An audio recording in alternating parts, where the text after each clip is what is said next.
Now, since the news broke that Donald Trump Jr. went to a meeting with a Russian lawyer because he thought he could dig up dirt on Hillary Clinton, the Trump administration has been working steadily to refute any charges of wrongdoing.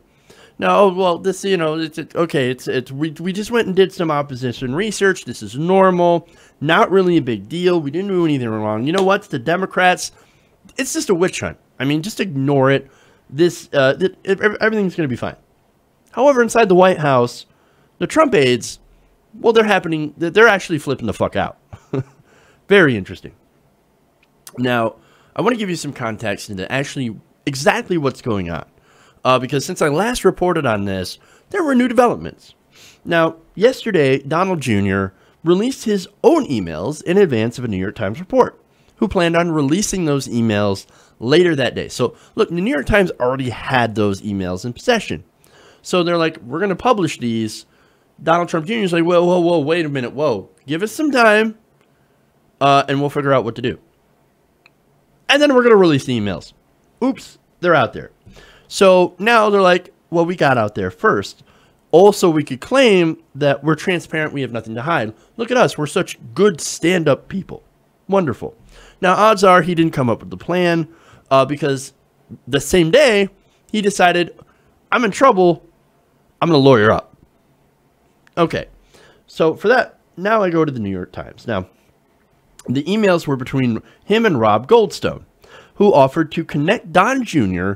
to a Russian government attorney who could relay, quote, very high-level and sensitive information as part of Russia and its government's support for Mr. Trump.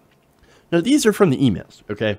Now, Goldstone writes, this is obviously very high-level and sensitive information, but is part of Russia and its government's support for Mr. Trump. Helped along by Arison Emrin, of course, Arison Amon being a Russian pop star and his father, a Kremlin-connected oligarch. So look, I don't think any of that should be surprising. We kind of figured that Trump was more favored by Russia. Okay. Now, I've always been skeptical of course, of them doing things like hacking. Again, we don't know where the WikiLeaks emails came from. So if you're out there saying, no, the Russians stole the DNC emails. Well, we don't know that for sure. We don't have the evidence to back that up. I got that, right? And I think we understand that.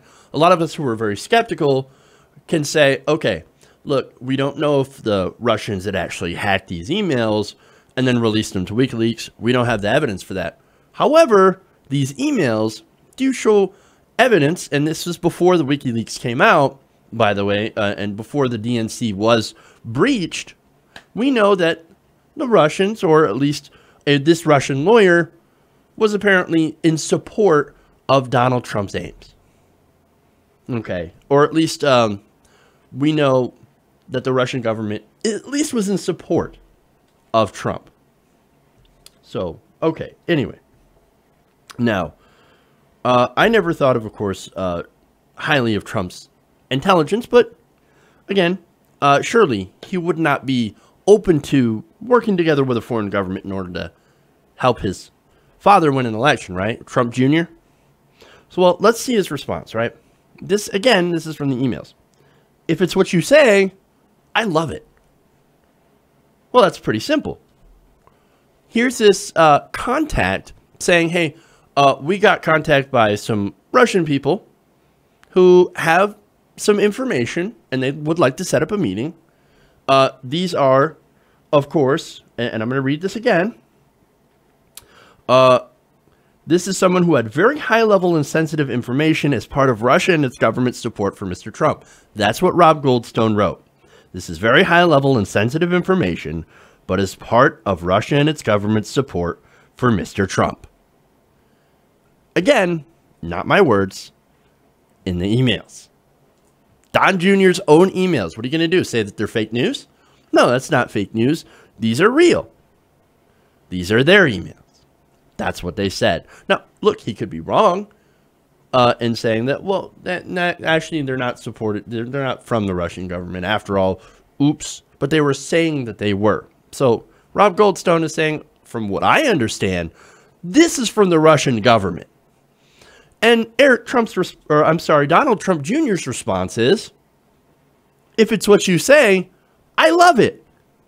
So again, those are facts. Okay, this is what's going on. This is for real. Okay. Now, he forwarded those emails to campaign chief Paul Manafort and Jared Kushner. Now, that meeting happened, nothing came of it, right? In fact, when she started talking about the Majinsky stuff and the adoption, Donald Trump Jr. was rather annoyed. Like, oh, I'm not interested in this. Like, I thought you would say you were going to give me some dirt. I thought you had dirt on Hillary. You said you were going to give me dirt on Hillary. All we're doing is talking about policy. Well, fuck. I don't care about that. In his words, he was, quote, agitated by it.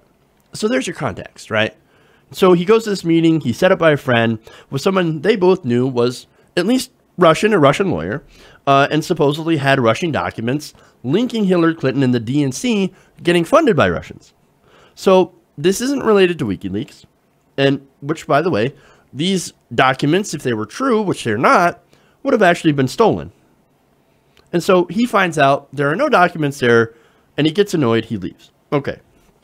So at the very least, we know from his own admissions that, yes, he would like to work with anybody who has opposition research, including a foreign government, to help his dad win an election. Now, that really fits in with the Trump, I want to win at all costs mentality. Now, remember, Goldstone, in the emails, described this as official documents and information that would incriminate Hillary Clinton and her dealings with Russia and would be very useful to her father. And so this was presented as official government dirt on Hillary. And so, look, would this have been collusion? Yes. Is collusion criminal? Actually, no. So this is not, meeting with this is not criminal. So let's get that out of the way. Now, there's an issue with it. There's obviously an ethical issue with this, right? And obviously, and we'll get into what this could actually mean in this. And actually, this is according to a legal expert like Paul Butler. Now, he's a law professor at Georgetown University. Now, he says this is definitely compelling evidence of collusion, but collusion itself is not a crime. Now, potential crimes could include conspiracy if hacking emails was part of the plan, which we don't know, which that wasn't discussed at all. So if you're going to pin criminality on Donald Trump Jr., well, from these emails, they don't show any criminality. And not only that, the more likely charge would actually be soliciting a foreign national for a campaign contribution. Now, you might be thinking, wait a minute, campaign contribution? What? How is this a campaign contribution? Well, any information, any opposition research would have had a dollar amount to it. You would have to pay for opposition research for anything that you can't freely Google. So, if you get on Google, you find some dirt on Hillary, well, or somebody, goes in and Googles dirt on Hillary and says, hey, Trump campaign, I found some shit on Hillary. That wouldn't be considered a campaign contribution. It just wouldn't, because it's freely available information.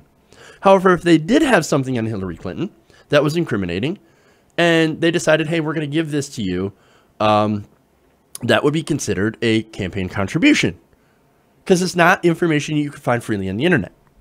So, okay, that's fair. Now, again, if you're getting information from a foreign government that has a dollar amount attached to it, or something that you would charge for, then that itself is a crime. It's a violation of getting a campaign contribution from an outside source. So there's an issue here, okay? Now, there's a lot of context to that story. Obviously, it's very, very involved, but I want to get to the fun stuff. I want to get to how the White House is reacting. For that, I go to the Beast. Quote, "This is some of all fears stuff. It's all we've been dreading," said one White House official who is now exploring the possibility of retaining an attorney, a step described as purely precautionary. Not only that, but as previously reported, opinion of Trump's eldest son among some of Trump's senior aides, both past and present, is vanishingly low. So this is a guy who's so dumb, who messes up so much, that people in the White House actually have an interesting little nickname for him. Since the campaign, a popular behind his back nickname for Trump Jr. among these advisors has been Fredo, referring to Fredo Corleone, the insecure and weak failure of a son in the Godfather series who ends up causing major damage to the family. Oops. Oh, sad Fredo. Sad, sad. Look, no wonder why Ivanka Trump is in the position that she is. She's actually competent. She's actually one of the smarter kids. Though, I would actually put Tiffany at number 1. Why? Because she's smart enough to stay away from all of this. Just saying. Now, over the past week, one senior White House official and a former Trump campaign both independently and bluntly described the president's son as an idiot. One who played a role in the campaign and Trump's political rise simply because he shares the same DNA. So again, they're not happy inside the White House with Donald Trump Jr. Not happy at all. And look, in trying to, when this broke, it actually took a long time for even Donald Trump to defend him, his own son. On Monday morning, after much of the news had already broken, Donald Trump made sure to tweet about his daughter Ivanka, Clinton's daughter Chelsea, James Comey, and even some Fox and Friends clips. As of noon on Tuesday, he had yet to tweet out a single defense of his eldest son. Now, of course, look, that's changed. Because he had came out and said, oh, my son, he released all the emails. What a stand-up guy. What a great guy, Donald Trump Jr. Look, okay. So, like, the whole situation here is, look, Donald Trump Jr. is not a smart guy. It's not a smart move. However, he knew that his dad wanted to win at all costs, so they don't care where they get their information, and even if it had been stolen, that information. So, it's not necessarily, what he did was not necessarily a criminal act. It's still stupid. And it still shows you who the Trumps really are. They don't see consequences for their actions. Ever. And they end up doing things because they never get any consequences. They end up doing things that are ethically wrong in order to get an advantage.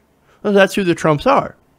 They never have consequences, and I'm not convinced that there are going to be any consequences here because of how corrupt our system is. And, of course, to the nature of what he actually did. Now, that's, of course, for any investigators to figure out. And if this happens to go any further, if they do actually find some sort of way to get him on, oh, yeah, you ended up getting a campaign contribution from a foreign national, so we're going to prosecute for that. Well, we'll find out how that whole thing plays out if it actually comes to that. But as far as Donald Trump Jr. goes, not the smartest guy. And definitely, this is somebody that even Donald Trump thinks is dumb. And when you have that, when Donald Trump thinks you're stupid, you got some real problems. Hey everybody, thanks for watching this video. If you want to see more like this, please hit the subscribe button below. And if you want to support truly independent progressive media, please consider becoming a patron at patreon.com/TYTNation.